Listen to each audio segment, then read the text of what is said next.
Hello, everyone, and welcome once again to the Walters Wanderings Travel Podcast. My name is Scott Walters, and I'm glad you're with us today. Today, we have a special guest. We're going to talk about Europe from sea to shining mountains, I guess, and we'll be doing that in just a second. But before we get to her and talking about Europe, I do want to let you know that the promotion involved with this edition of the podcast is if you do go ahead and book a 5-night or more trip to Europe with my vendor partner, Europe Express, you will get $100 off of your trip. So you can go buy some lattes in Spain or lattes in Italy, or you can go have a pint of beer or whatever you want to do. I don't care. It's your money, so you'll get to do with it what you wish. So we have with us Amanda O'Connell. She is from Europe Express. We're going to talk about all things Europe, but before that, Amanda is going to introduce herself and how she fell into her current position at Europe Express and what she's done along the way before that. Hi, Amanda. Hi, Scott. Thank you so much for having me. I am really excited to be here. Again, everyone, my name's Amanda O'Connell. Currently, I reside in Philadelphia. I am the Northeast rep for Europe Express. So hello to all of you who are in the Northeast. I've been in the travel industry for about 10 years now. It is my passion. It is what I knew I wanted to do ever since I was a little girl, in history class, dreaming about going to the pyramids or on a wild safari. I absolutely always had a passion for travel and thankfully found my way to the travel industry post-college. So I started out as a travel agent, just like you, Scott. And then I moved over to the vendor side, working with touring companies. And now I'm here with Europe Express, talking about currently my favorite continent. I absolutely love Europe. There's so much to see, to do, unique experiences. And, it's not that intimidating for the first-time traveler. So for those of you who are thinking about traveling outside of the U.S. for the first time, Europe is a fantastic place to start. As I mentioned, I'm a world traveler. I've been over to 26 countries, from Italy, Greece, Paris, Amsterdam, London, all over Europe, to more exotic destinations like Egypt and Morocco, Thailand, South Africa. So I have a lot of travel stories, and I'm really looking forward to, talking about Europe today. Well, that's excellent. And I know the one thing about Europe Express that sets itself apart from my other travel partners that do European things is everything that Europe Express does is really actually customized. And I think having a customized experience is going to be better for the traveler in so many ways, mostly because of what I like to call authenticity. I think authentic travel experiences are so much better than those sort of prepackaged ones. Not that they don't have a place. They do. But I think for a lot of travelers to be able to, be knee deep into the culture, the food, the drink, the people, I think is very nice. And I think having this kind of what we will call the fit itinerary, which is kind of like, personalized and on your own, is actually in many ways much better. But also, I think if you could talk about the fact that you can do larger size groups in the same manner is going to be very important. Sure. So, I love Europe Express because we are your one-stop shop when it comes to anything Europe. So, as you mentioned, it is completely customized. I think we can all sit here and think about, if we're traveling with our friends or a family member or a spouse, each person wants something different, So, I love that whatever you picture for your European vacation, we can help deliver it. And as you mentioned, we want to have an authentic cultural moment. I don't want you just walking around taking in the sights. I really want you guys to get under the skin of the destination, connect to the locals and its people and the traditions that they have. And those are the kind of things that we want to incorporate into your vacation. And as I mentioned, we're a one-stop shop. So what I mean by that is we help travel agents put together packages for their customers. We take care of flights, hotels, whether you want to stay at a 4-5-star hotel, B&B, whatever you want, we can help you out there. We take care of transfers. If you need to take a ferry in the islands of Greece, or maybe you want to take the train from Paris to London, all of those necessities we can help you out with, as well as sightseeing. And that's my favorite part. Of course, I want to stay in a great hotel, but I really want to connect with the destination and have that authentic experience. So we have some really great sightseeing that I'm going to go into when we talk about some certain destinations. And as I mentioned, this can only be booked through your local travel agent. We work with our travel agents. We have reservation agents who are experts. And I know, Scott, you as yourself, you are a Europe expert. You've been there countless times before. So you really have two experts working to make sure that we're putting together a vacation that represents you. I want you to get how you envision it, whether it's hanging out at cafes or having a pint of beer and really taking in the sights at a slow pace. Or maybe you're that person who wants to have something every single day. Go, go, go. I need to see it all, do it all in one trip. Whatever type of traveler you are, Europe Express has something for you. And it's true, because I have booked some things with Europe Express before you hopped on board.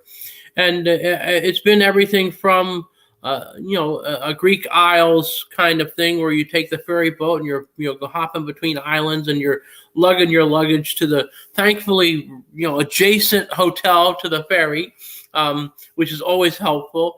To the people who want to see all the historical cultural things in Italy, what I call the big three cities of the north, Rome, Florence, and Venice, to people who have gone ahead and just done like a countryside tour of Ireland, where they just they start in Dublin and they do kind of the U-shaped thing. They get to Shannon and they zip back to the States. So there's really, and again, if you want to go golfing, Europe Express can find golfing. If you want to go skiing, Europe Express can find skiing. If you want to go ahead and find a beach, there's places that you can get to the beach. So it's really great that it is all available there. You can make the trips as short as a very long weekend to something that's 2-3 weeks long, and you can add the train between cities. And actually, train travel in Europe is very efficient, more so than the United States. And or you can get a rental car and have a go. Just make sure that you don't don't get the stick shift car in Britain, because it's all backwards. Oh, I totally feel you there. When I was in Ireland, I did a self-drive trip, and thank God I had an automatic, adjusting to what side of the road. And I also did a motorcycle trip where I drove motorcycles up the coast from Dublin all the way to Belfast. So that was amazing. There you go. That's the way to go. I need the sidecar. That's my spot. So let's talk about the top trending places to go to in Europe right now. Obviously, we're looking at Italy, the UK, we're looking at Greece, we're looking at France, we're looking at Croatia, places like that. So tell us, what would the highlights be if you wanted to do a UK Ireland thing? How would we sort of map that out? Oh, I absolutely love Ireland. As I mentioned before, I've been to Europe quite a few times. Ireland's the only country that I keep going back to, because I have this bucket list, Scott. I'm sure you do too, where I'm always checking off the next country, and Ireland just has my heart. My last name's O'Connell. It's where my ancestors are from. So really, there is so much to do there. And I mentioned before, Europe's very easy for first-time travelers, just leaving the United States, or maybe you're branching out from the Caribbean. It's a short flight from the Northeast, which is great. You get a lot of nonstops from New York, Philly, Boston, all those Northeast hubs. And what I love about Ireland is there really is something for everyone. It's very easy. Everyone's English speaking. And I will tell you, the Irish locals, they're so friendly. I swear, if you're on a corner looking lost for less than 10, 20 seconds, someone's going to come over and help you out or chat you up at the pub. And there's so much to do. It's a small island. I mentioned that I've done self-drive. Usually I don't drive in Europe on my own, but it's a small island, just from Dublin to Galway. It's about a 3-hour drive, maybe 2.5. So you can really go west to east, north to south, and move around the island with no issues whatsoever. Some of my favorite things to Dublin in Dublin is I love to go to Trinity College. I don't know if you've been there yet, Scott, but that No, I've never been to Ireland, so I've been remiss in not getting my education there at Trinity. So there you yes, go. going to Trinity, you have to go to the library. It has this huge long room. It reminds me of like Beauty and the Beast and Belle's, library that she walks through. Absolutely gorgeous. You got to go to Temple Bar and have a pint there. I really love going to the Guinness Factory. They have more than just Guinness, I will tell you that, even though obviously when you're in Ireland, you have to have a pint of Guinness. But if you're not a stout person, they actually have other beers there as well. And my little tip and trick there is you have to go to the top and go to Gravity Bar. It gives you a 360 view of Dublin, and it's absolutely breathtaking. And for any of my whiskey lovers out there, of course, you've heard of Jameson, and they have the storehouse there. But a little fact for you, they actually don't make the whiskey there. So if you want to go to a distillery, go to Teeling's. It's the only distillery that still has, or that's still distilled in Dublin. So it's something different, something you're not going to see everywhere else, going back to that authenticity, right? So definitely check out Teeling's. I'm not a whiskey girl myself, but they have some amazing mixed cocktails on top of it, or you can just get an Irish coffee. You can't taste it too much in there. Besides Dublin, that's usually where people go in and out of. Please go explore outside of Dublin. You only need a couple days there, to be honest. It's very walkable. You don't need a car. I head up to, I love the north. I love going to Northern Ireland and Belfast. If I have any Game of Thrones fans out there, this is where it was filmed. So that's really great. You can do this little walking tour through Belfast, and they have these big stained glass windows that there's 7 of them, and you do a little scavenger hunt trying to find all 7. So it's a really great way to get some great photo ops and take in the city at the same time. Of course, we know about the conflict that was there. So if you go over and see all the street art that they have in certain areas, it's really moving. It's, again, great photo ops. Everyone wants to be bragging on Instagram these days.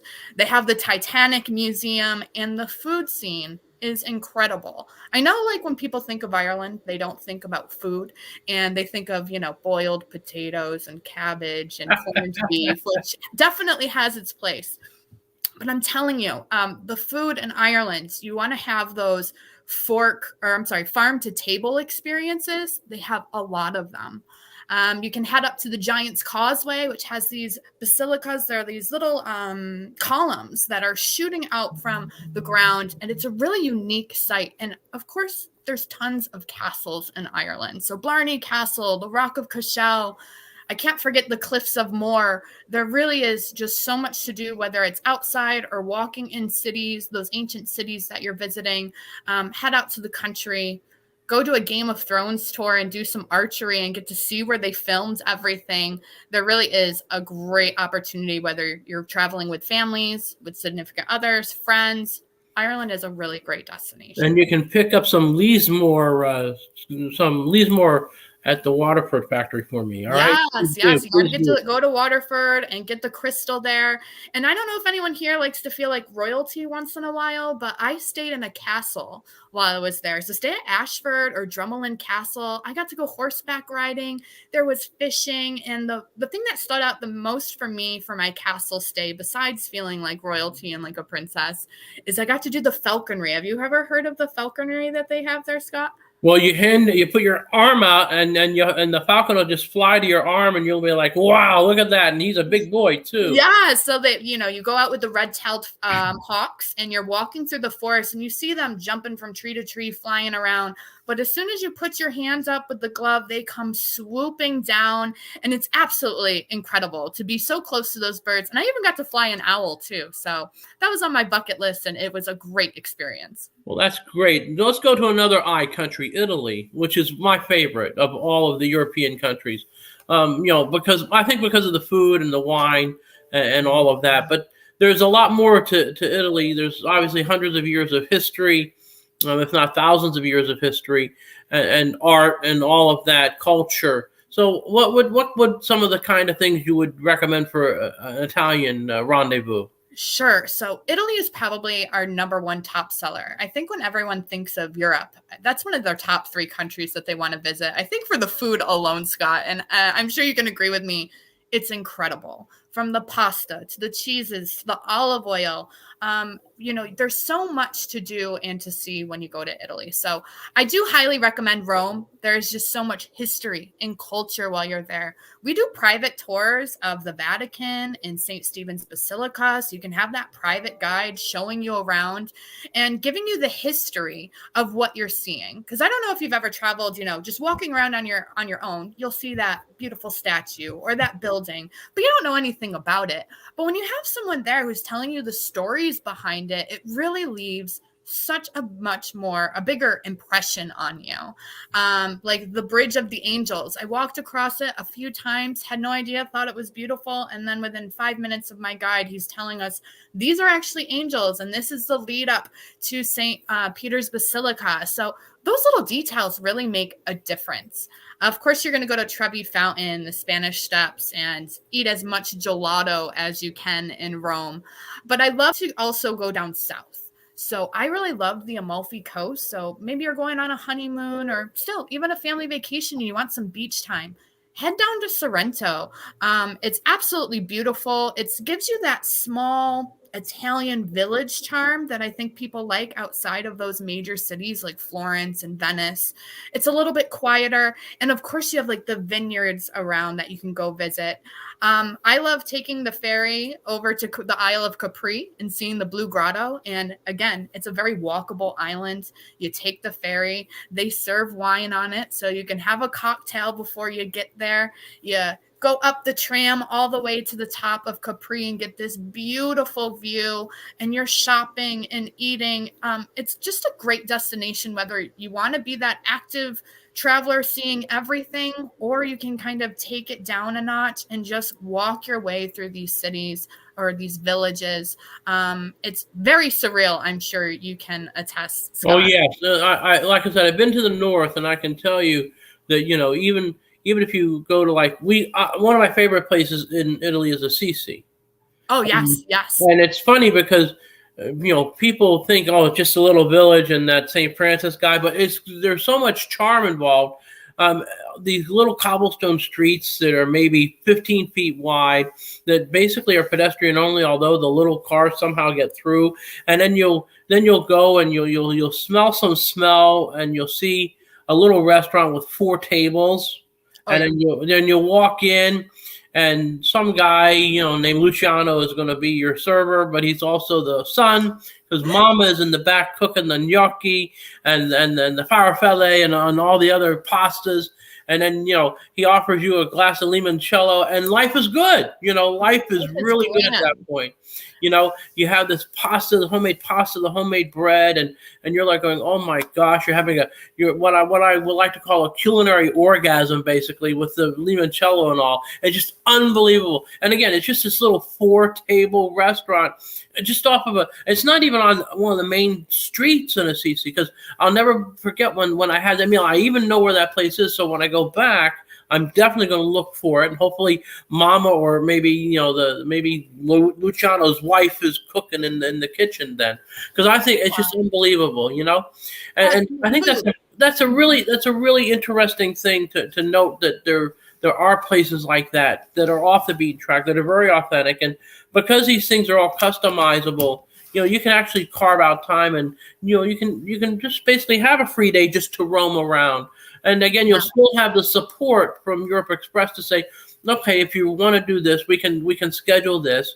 Like if you go to Germany for the Oktoberfest, you can still schedule in things around that whole Bavarian area. 100%. And just to go back to the food that you were talking about, Scott, and I think food is a huge reason why people travel these days. We want to have that authentic meal made by Nonna while you're in Italy. And we have a lot of experiences for my foodie friends out there. So whether you want to go to those mom and pop places that are, not on Yelp, not have a million tourist reviews, I want to bring you somewhere authentic. So we have food tours in these major cities. So we take you to all the best restaurants led by a local, because of course the locals, that's where I want to go when I eat. I don't want to fall into a tourist trap right next to Trevi Fountain. Bring me down that back alley where there is only 4 tables, as you mentioned, and they're making everything fresh. And speaking of making things fresh, I know when I was in Italy, I really wanted to do a cooking class because I've never made my own pasta myself. So, of course, I think I should learn from, Nona, the Italian chef right there in Florence or Venice. And we were able to make some really amazing pasta. And I love those hands-on classes. And again, those memories just carry with you. I absolutely love it. So we do that with a lot of destinations, not just Italy. If you want to be a chocolatier in Paris, we can help you out there. If you want to go to a perfumery and make your own perfumes, I mean, there is just so many things to do. Food-wise, culture-wise, like I think Scott, you mentioned you did the glass blowing in Venice, correct? Right. Yeah, you go to Murano Island and you can actually go ahead and blow some glass and watch them make these, incredible creations, and then you wait for them to cool and then you can take them home. It's really unbelievable. That's the best souvenir ever. Stuff that you've made yourself in a destination, bring it home. It really carries that. That's right, and then and it's not something that's going to ever collect dust because you'll be going ahead and you'll be dusting it off all the time and keeping good care of it. Now let's talk about places that may be under the radar. I know one of them is Portugal, and another one, even though it's maybe less off the radar, it's still so varied in what it has to offer, is Croatia. What would you like to tell us about those places? Sure. So I will have to tell you, the first time I went to Europe, a lot of people do those big 3 that I mentioned before: Paris, London, and Italy. But what I did my first time around was I went from Hungary to Romania, and I also went to Croatia. So I kind of did Eastern Europe for my first time around, and I fell in love with Croatia. This is the perfect destination. And same thing with Portugal. Sometimes I think when people think of going to those major cities, right, you have like a checklist of things to do. And you're thinking to yourself, this isn't going to be a relaxing vacation, right? I'm going to need a vacation after this vacation. But when it comes to these 2 destinations, I chose Croatia in particular because it has the best of both worlds, with sun, beach, and relaxation. Plus, you can have the adventure and culture of Europe at these destinations. So in particular, Croatia, the beaches there are wonderful. I will tell you they're a little rocky, so don't picture, your Mexico beach, but they're still lovely. The Adriatic is so warm. You don't even have to swim. You just pretty much float from the salt content there. And I went to the beach near Dubrovnik. So again, Game of Thrones fans, if you remember King's Landing, that's actually where they filmed it. And I got to walk the Walk of Shame with Cersei, which was really cool. And it was a really easy town just to look through. And you take the tram car all the way to the top, and there's this beautiful restaurant up there, and you're getting a huge view of the ocean and the city, and you're having that fresh Mediterranean food, the seafood, absolutely delicious. So I really loved that cultural aspect and having the beach there to go have a beach relaxation day. We went out on a boat for the day. Loved that. And there's also some really unique places you can go outside of the cities. So Plaviche National Park, have you ever heard of it, Scott? No, I haven't, but I've known people who have gone. Yeah, so Plaviche National Park is a national park in Croatia. It's above Split, about an hour and a half, 2 hours, which is another major city in Croatia. And when I tell you, it is like a fantasy. Hundreds and hundreds of waterfalls. I walked this park for 5 or 6 hours. Now, you don't have to be, that long like I was, but I loved walking around this beautiful water. There's hundreds of fish as you're walking by because you can't fish in this protected reserve. So between the photo ops of the waterfalls for my active people who like to hike and take in nature, Croatia delivers on all of that, from food to amazing cities, the nightlife. If you like to go out and have a cocktail and go dancing, it is a perfect place to go. So I absolutely 100% recommend Croatia. I bet most of your friends haven't been there yet, so you can be the first one and share all those amazing places that I mentioned. Yeah, Croatia is very intriguing because a place like Dubrovnik, it's sort of city trapped in time too, because a lot of the buildings and all are several hundred years old. So you have that aspect, and then you're right near it's still cosmopolitan, and You have the beach that's right nearby. Yeah, you just have to make sure you have your beach shoes, and you're not going to walk barefoot to get into the water there. It's not going to happen. We saw people cliff jumping. We actually took a kayak to the beach. So we kayaked our way to this private cove. It was like a cave. It was really cool and interesting and something different that I don't think you can get to other places. And as you mentioned with Dubrovnik, it's a very unique city. It's never been penetrated. So Croatia was invaded at one point, and Dubrovnik was the only city because of its fortress walls that have been there for hundreds of years. I thought that was super fascinating for my history buffs. And also, if you have families, just a note, because I know my daughter is going to be 18 next month. I always like to note this.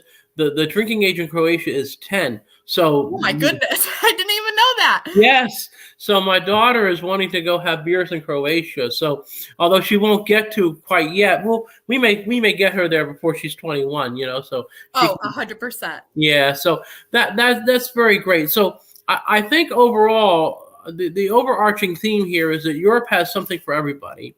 Yes. Europe has something for every budget. Europe has something for every type of traveler. And Europe Express is able to tie it all together and put a bow on it. And I think that's the bottom line. I love that. That is a great summary of what we do. And I love that you mentioned that it really is for any budget. So if you're flexible and you just want to go out there and see Europe, I've been seeing nonstop flights to Europe from different hubs for $200, $300, $400. And sometimes that's cheaper than me flying to California or Vegas or even Jamaica sometimes. So or Orlando, I can tell you that. I can tell you that. I was pricing out somebody's trip. They wanted to go next month to Orlando, and it was $2,500 for 4 people for the airfare. And it's just like, holy smokers. But if we send them over to Dublin on an Aer Lingus, we could probably get them in for $350 each. Exactly. And that's so much more money to do with everything else. So there's value involved here too. And I think the other thing that Europe Express does, it helps create value. It's a value added vacation because again, it's all properly curated. All the excursions and activities are vetted, so you're not going to get a clunker. And I think that's really important when it comes to making sure that the client, the end user client, gets the very best value and the very best vacation. There's no doubt. 100%. And we actually have a team in Europe. So while you are traveling, of course, Scott, I know you are there for all of your clients when they book with you, but I know you have to sleep sometimes too. So it's really great that we have a team who's on, that European time. So they can call them if there's any questions, concerns, instead of you being, 6 hours behind, 8 hours behind. We have that team to help assist you. And I know, travel is not perfect. You have to be a little bit flexible when you travel. So having that connection there of local people who can help you while you're in destination, I think is a huge point and a huge benefit for your travelers. There's no doubt. Well, listen, I really appreciate the time you've taken out of your day, Amanda, to be with us on the Walter's Wanderings Travel Podcast. Again, I just want to remind everyone out there that this is the Walter's Wandering Travel Podcast. If you book a 5-night or more vacation in Europe through Europe Express and me at Walter's Wandering Travel, I will give you $100 that you can use however you wish. Because at that point, you deserve it for going to Europe, and you deserve it for being able to have a fun time there. And again, it doesn't matter what your party size is, what your party type is.